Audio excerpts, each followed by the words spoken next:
Let's go.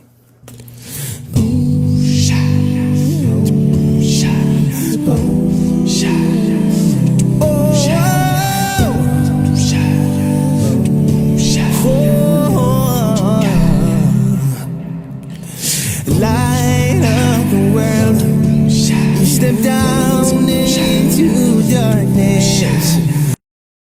All right, good evening, Facebook. Good evening, Minister SHEMWELL, coming to you with our Father's Day edition of A Word with Wayne.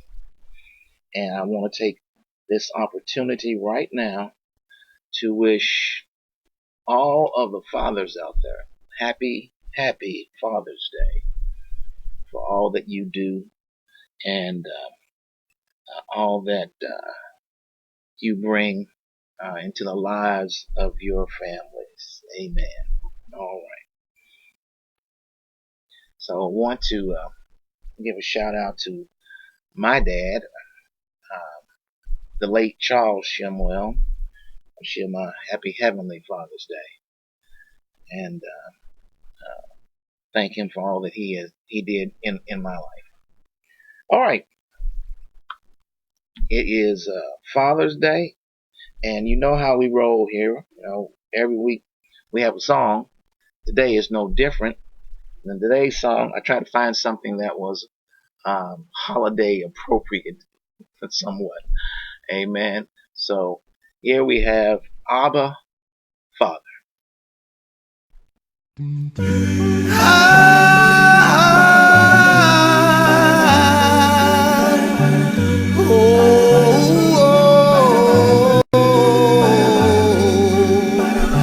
Somebody feels hopeless, somebody despairs, somebody walks the path alone, watching others walk around in pairs.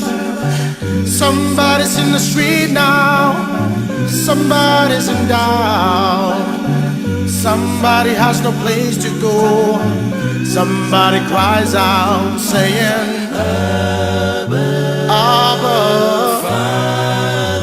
Father, take me higher. Abba, Father, take me home. Yes, take me home, Father.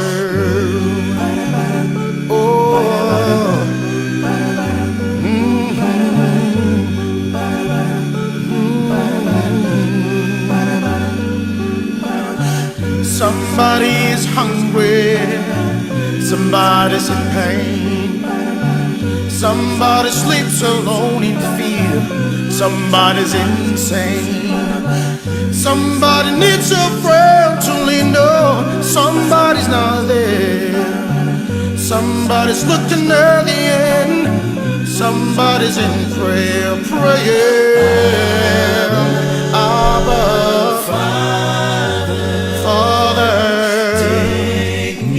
take me higher.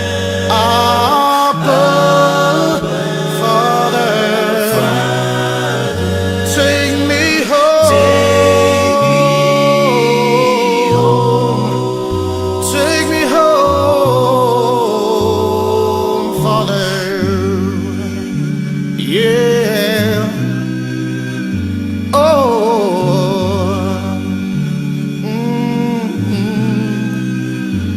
Another Abba, Father, take me higher. Abba, Father, take me home. Abba, Father.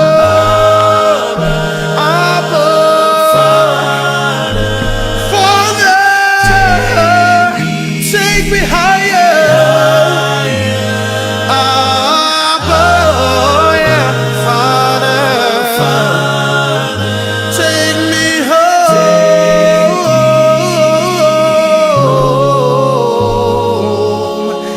take me home.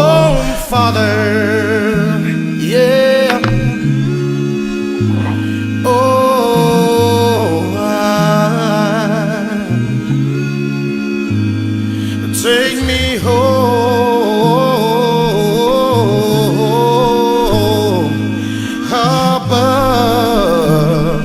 Father.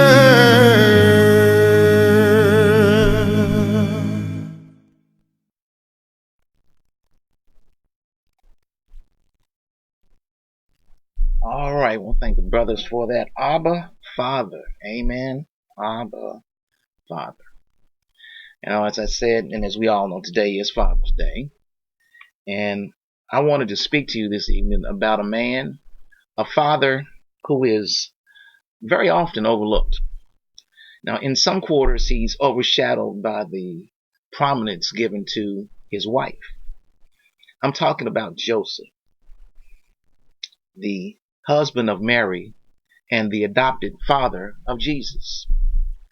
I believe it is a significant thing that even as God chose Mary to be the one who would give birth to the Son of God, so in his mighty providence, he chose Joseph to be a father to Jesus and to raise him into manhood. Amen. Mary and Joseph were chosen together to be parents. Amen. I remember a film that was on television several years ago. One of those depressingly sad movies that your wife forces you to sit down and watch with her as she systematically cries her way through an entire box of Kleenex. Amen. And then at the end says, "That was so sad, wasn't it? Just wonderful." But this particular film I remember was entitled something like "Who Will Love My Children?" The story tells of a poor family, hard-working parents with a large number of children, where the woman discovers that she has an incurable illness and will die within a year. Her husband is a good man, but obviously incapable of looking after the large number of children alone, particularly in those days when there was no government assistance or social security. And so the heartbreaking tale is of this mother who goes out searching for loving parents who will care for all of her children. She wants to have them all placed before she's taken. Now, if you ever intended to watch this movie, be warned, it's definitely a king-size Kleenex movie. Amen. But as I recall, this film, it leads me to thinking about the birth of Jesus. Amen. Just like the woman who loved her children so much that she wanted to personally choose parents for them and not leave it to chance. Father God, Abba Father, in the same way, went looking for parents to raise his beloved and only begotten Son. Amen. He searched the earth and he found a young girl, a teenager engaged to be married, of whom the Bible says she found favor with God. She was a choice young lady. Amen. A God-fearing young lady. But note that God also went looking for a father. He called Mary and Joseph as a couple. Amen. And there is the point of it. God clearly demonstrates for us that the role of the father is the most important one. Amen. Fathers are not only needed for the physical act of conceiving a child, they're also needed for the spiritual act of raising a child. The child was conceived in the womb of Mary by the Holy Ghost. But the miracle took place, so there was no need for a man to be involved in the conception. But a man was still needed to fill the role of father in Jesus' childhood. Amen. To the single parents out here this evening, please don't despair that your children are beyond hope because their father or mother is gone. That is not the case. See, God is so gracious through my father and mother forsake me, yet the Lord will take me up. Amen. Psalms 27:10. Nevertheless, the normal pattern is for the children to be raised with a father, amen, and a mother. And those single parents I know will testify to the multiplied difficulties when one parent is gone. Single parents today, we salute you. We honor you. God bless you for your diligence with those children. Amen. So Joseph was chosen. And just as God had looked for a godly young woman to bring forth the child, so he looked for a godly man to be the father. And what an inspiring model of fatherhood Joseph was. God made a good choice. Amen. He was a wise God. And let's look together for a few minutes at some of the things the Bible tells us about this man, Joseph. Firstly, Joseph was a loving man. Amen. The scripture draw the picture for us of a wonderfully caring and affectionate man. And how we can see this firstly in his relationship toward Mary. Amen. So, see, her and her husband, Joseph, being a just man and a unwilling to put her to shame, resolved to divorce her quietly. Matthew 1:19. Joseph finds out that Mary is pregnant. He hasn't had any great revelation yet. Amen. What is he to think? What would you think? What would you think? You've fallen in love with this pretty young girl. You will do all you do all the right things the right way. You pursue her in the proper customary way. In stolen moments, you've talked with her about dreams for a future together. You know, the cottage and the white picket fence, a family, a business. And then out of the blue, you learn this sweet young thing you thought you knew so well is pregnant, newly pregnant.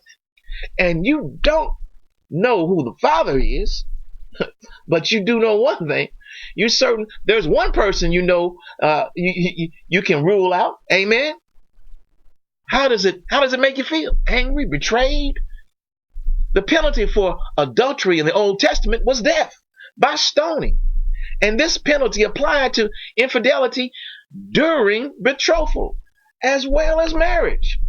Now, by the New Testament times, things had changed somewhat. But the matter was still treated as a grave offense. Upon discovery that Mary was pregnant, Joseph would have been obliged to divorce her. Divorce was required to break off a betrothal, an engagement. Amen. And this would have exposed Mary to public shame and humiliation. But even more, but even before God spoke to Joseph, Joseph didn't have it. He didn't have any vengeance or bitterness in his heart. The Bible says he was minded to put her away secretly. There were ways in which a divorce could be enacted very quietly without the involvement of a judge, and Joseph was already considering the best way to do this. Amen. Joseph was kind. He loved Mary. Forget the romance novels. Amen. This here is a love story. It's based on a real commitment.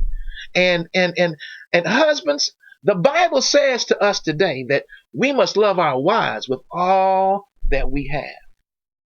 Husbands, love your wives as Christ loved the church and gave himself up for her. Ephesians 5:25. The example is that we must love our wives sacrificially, even as Christ loved the church and laid down his life for it. Amen. Joseph was a loving man toward Mary. But we also see that Joseph was a loving man in his relationship toward Jesus. Amen. When the child came along, the child he had not conceived. Amen. There was no attitude in Joseph that this boy, this boy isn't my flesh and he's not my blood. There was no resentment or indifference toward Jesus. No lack of love at all. Joseph adopted Jesus as his own. He protected him from the hatred of Herod. He nurtured him and cared for him. Evidently, he taught Jesus his own trade of carpentry. He adopted the one that the rest of the world would reject. Amen. Today, by contrast, we see men who are prepared to abdicate their role even toward their own children. Men are opting out of the father role because of its cost. Do you know what the Bible says? But if anyone does not provide for his own, and especially those of his household, he has denied the faith and is worse than an unbeliever. 1 Timothy 5:8. Joseph was a loving man. That's the first thing that is clear. Secondly, Joseph was a devout man. Amen. You see, he was a man who obeyed God. He explicitly followed the Lord's leading and direction. He didn't follow his own marked out plan for life. He wanted God's plan for his life. So when God spoke to him in a dream and told him to marry Mary, even though she was pregnant, he obeyed. Then when God said to take Mary and Jesus to Egypt, he immediately obeyed. He closed up his business and left. And then God said, go back to Israel. Again, he did as he was directed. He was a man of obedience. Amen. And the Bible tells us obedience is better than sacrifice. Amen. For another thing, he was a man of faith. It takes faith to pack your bags, head off to a foreign country with no prospects and no planning, simply on the basis that God said so. He had faith and obeyed the dream. He could have made excuses to stay where the prospects look good, but no, he was a man of faith. Fathers, hear this. Hear this evening. Your faith will speak to your children. Raise them in an environment of faith toward God. Amen. I read the story of a farmer who had toiled over a bumper crop of grain, a badly needed crop of grain, a badly needed crop that was going to pay off many creditors and secure the family for another year. But just a few days before it was due to be harvested, a freak wind and hailstorm ravaged the property, and the harvest was lost. Amen. The man stood with his little boy looking over the field of destroyed grain. The boy expected his father to be cursing in despair. But instead, his dad began to softly sing, "Rock of Ages, left for me, let me hide myself in thee." Years later, that boy, grown into manhood, said, "That was the greatest sermon I ever heard." His father had shown him faith where the rubber meets the road, so to speak. Amen. Joseph was leaning on God. He was a man of faith. And one more thing, brothers and sisters, one more thing. He was a man who was faithful in his spiritual duty. Amen. Luke tells us that Joseph set an example for his family, going to the temple, attending the feast. He was regular in going to God's house. Now, his parents went to Jerusalem every year at the feast of the Passover. Luke 2:41. Amen. Did you hear about the little boy who was playing on a Sunday morning while his dad was in a lounge chair reading the paper? And the father said, "Son, get yourself ready for Sunday school." The little boy asked, "Are you coming with me today, Dad?" The man replied, "No, I'm not coming. I want you to hurry up and get ready." And the little boy said, "Dad, did you used to go to Sunday school when you were a boy?" He said, "I most certainly did." As he walked away, the boy mumbled, "Yeah, I bet it won't work. I bet it won't do me any good either." Amen. Our kids are watching our faithfulness. So let's remember. Let's recap here for a moment. Joseph was a loving man toward his wife, toward his son, toward his whole family. Secondly, he was a devout man, a man of obedience and faith and being faithful in spiritual duty. Finally, he was also a wise man. Now listen to me carefully here. Joseph was wise because he lived as one who redeemed the time. By all accounts, it seems that Joseph had a shortened life. We don't read of him after Jesus' childhood. And at the cross, Jesus charged John with the care of his mother. So it would seem that Joseph was taken from them prematurely. But Joseph had used what time he had been given honorably and wisely. He had provided for his family. He has set an example that they would remember. He had raised them and nurtured them and in the admonition of the Lord. Jesus was not the only child he had. Remember, he raised other boys for the Lord also, and possibly daughters as well. He had other sons, and two of them, at least, were explicitly used by God. They wrote books of the Bible, James and Jude. James was a leader of the church in Jerusalem. Joseph raised his children in the ways of the Lord, and he left behind him a legacy after his lifetime. Fathers, none of us know how much time we have left with our children, with our families. You may only have a year, 2 years, 5 years. Who knows? Only God knows. Are we redeeming the time as Joseph did? Encouraging our families at every opportunity? Setting an example, providing for their needs. I mentioned that verse earlier. But if anyone does not provide for his own, especially those of his household, he is denied the faith and is worse than an unbeliever. 1 Timothy 5:8. Some say, "Oh yes, I provide for my family," when what they mean is that they put up a paycheck on the table every week. But what about other provisions they need from you? Affection, example, godly counsel, laughter and warmth, loving concern. We must provide for our own. Men, let's be challenged together. This man Joseph inspires me. I'm sure that he wasn't perfect, but he was devoted and he was doing his very best, redeeming the time. Amen.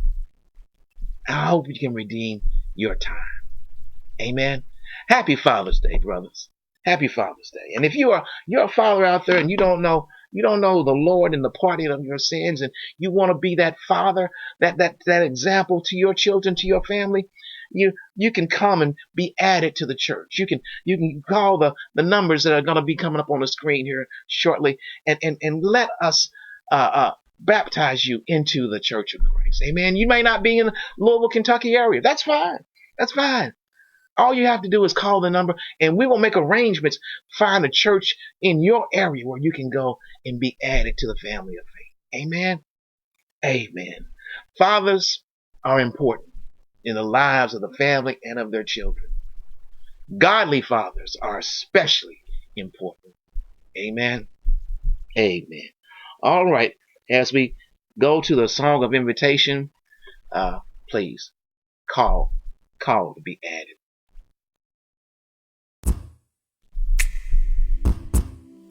I feel a shifting in the atmosphere. Morning is breaking. No more tears. I feel a shifting. Yes, sir. In the atmosphere. Morning is breaking. Feel it. No more. Can y'all help me sing this song? I feel a shifting. Oh, in the atmosphere. Morning is breaking. I can see the sun peeping through the clouds. No more tears. I feel a shifting. Hey, depression is gone. Doubt is gone. The atmosphere. I speak over your life. Is breaking. This is your season for supernatural turnaround. No. Come on, y'all. Hey, declare. I feel ashamed. Yes, sir. I may not see it, but by faith, I can feel. Hey, somebody declare that thing right now. Hey. And sometimes I got to get back myself and I say this. God, I need a miracle. Yes, sir. Hey, if you need All right. We want to thank Brother Malone for that song, Atmosphere. And if you want to change in your atmosphere, you want to change the atmosphere around you, give us a call and be added to the church. Amen. Amen. I want to thank you all. My wife for being on here, wishing me happy Father's Day. Thank you, baby. That was wonderful. You to do that. Karen White, who has been just so faithful in watching the programs, that I do. Every morning at 8:30, she's there, and every Sunday at 8 p.m. she's there. God bless you, sister. Thank you so much for your faithfulness to what we are trying to do here by spreading the word of the Lord. All right. Our time has come to an end, and I want to thank everybody again for being here, those who are here and those who will be here later during the week. God bless you. God keep you. And God willing, we will see you on Wake Up with the Word tomorrow morning at 8:30. God bless.